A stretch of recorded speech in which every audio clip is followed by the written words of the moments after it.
Hey, what's going on, everyone? It's Kyle Henderson back again on our YouTube channel, Saturday, May 18th. We're conducting a 19 for 19 on BamaInsider.com. What's a 19 for 19? We're asking 19 hard-hitting questions going into the 2019 season. Thanks for joining us. Thanks for following us on our YouTube page. Thanks for checking us out on BamaInsider.com. Again, we're running a college promotion. If you're in college, hey, we've been broke, we've been jobless before. Hit me up at kyle@BamaInsider.com. Let me know that you're a college student. Has to come from an EDU email. So, again, we're running a college promo. Hey, we've all been there before. You know, it's been tough to get week to week to those pizzas, to the beer. So, hit me up, kyle@BamaInsider.com. Today on the show, 19 for 19, will Tua Tagovailoa exceed his sophomore success? That's a good question posed for the 2019 season. I know a lot of people are talking about Tua Tagovailoa entering the 2019 season as one of the best college quarterbacks that there is, really. Him and Trevor Lawrence, right? Everyone's talking about those two. We want those two to go head-to-head again. And the success that Tua had last year was phenomenal, right? I mean, throughout the course of the 2019 season, and I'm looking at Pro Football Focus right here. I'm going to read off some grades, and then we'll dive into the numbers a little bit more. I mean, to start out the year against Louisville, Pro Football Focus is a group of former coaches and scouts that grade games, film by film, play by play, and then they produce grades.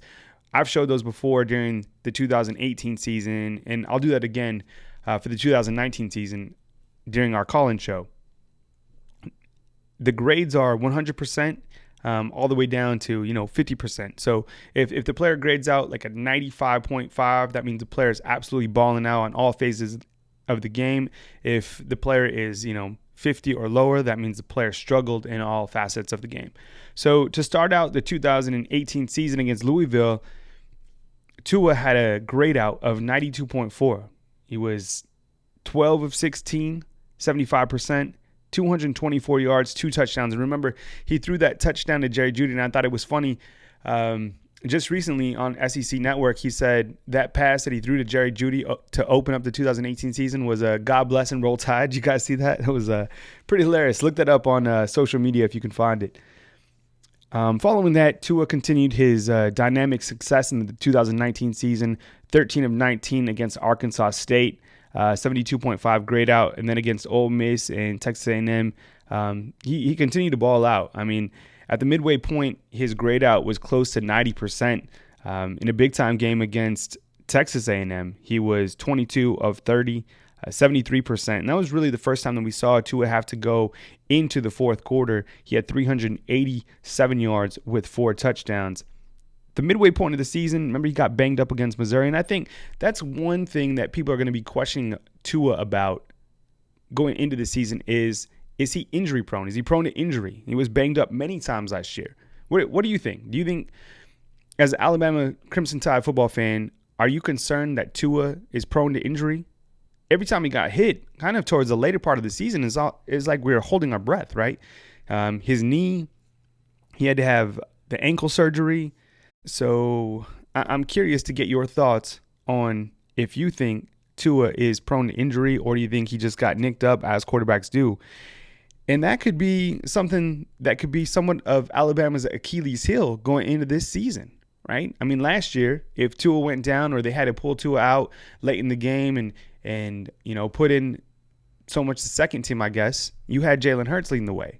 Is Mac Jones capable of holding the rope should something happen to Tua? For example, in a big-time game last year against Georgia, everybody remembers it, Jalen stepped in, led Alabama to an incredible win, still can't get over that victory and how everything went down. Could Mac Jones do the same thing?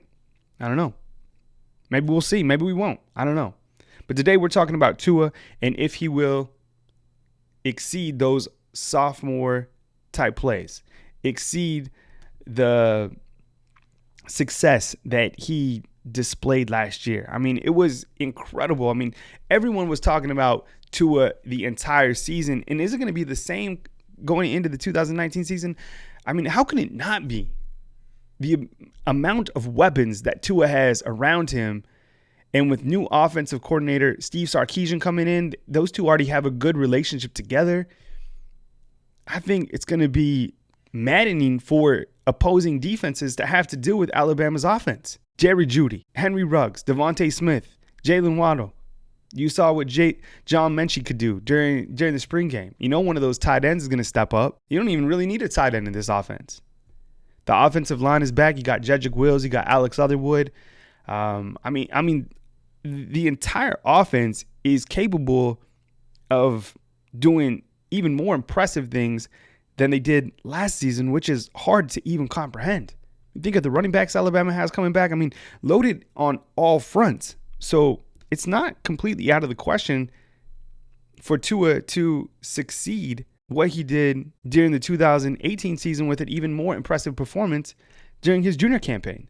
And remember, if things go well for Tua this junior year, I mean, everybody's already listing him as the number 1 pick in the 2020 NFL draft. You see recent NFL draft projections for 2020 had Tua going number 1 and then Jerry Jeudy going number 2. And then there was like 5 other guys from Alabama going in the first round. That is the expectation for Tua. Those are the expectations for Tua if you're an Alabama Crimson Tide football fan. Now, Tua, as you know, cool as the other side of the pillow, as Stuart Scott used to say. He's humble, and he knows he has to work on his craft. Here's an excerpt from Tony Tsoukalos' article on BamaInsider.com. Will Tua Tagovailoa exceed his sophomore success? Here's Tua. I can't think too much about the good because a lot of the bad still stands there. But the biggest takeaway for me from last year would be the things I didn't correct throughout the little games. Throughout the games where we played teams that weren't up to our competition, Tagovailoa said during spring. You know, we kind of made a lot of mistakes and we couldn't get away with it. It ended up catching up with us, and I think that's something big that we can all take from this team. And, you know, I like to see that from Tua. And if you've been around Tua, if you watch his interviews that we posted on YouTube, classiest kid, very humble, always passes on the praise to his teammates.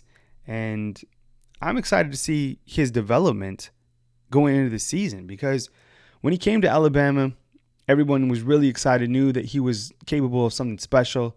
And then when you saw him lead Alabama past Georgia in the national championship game, that was just completely incredible. And I think that was the first time that we really knew that Tua was going to be one to certainly just remember for the rest of college football. And then what he did this year in the 2019 season, and then what he did during the 2018 season was incredible. I mean, look at his stats. 3,966 yards, 43 touchdowns, and just 6 interceptions. I mean, it was incredible what he was doing. Here's a couple game splits from last year, right? During the month of September, he was 66 of 88, 75% completion percentage, 14 touchdowns, 0 interceptions. In October, 41 of 64, 900 yards, 11 touchdowns, no interceptions. November, 82 of 117 for 1,100 yards, 11 touchdowns, 2 interceptions, right?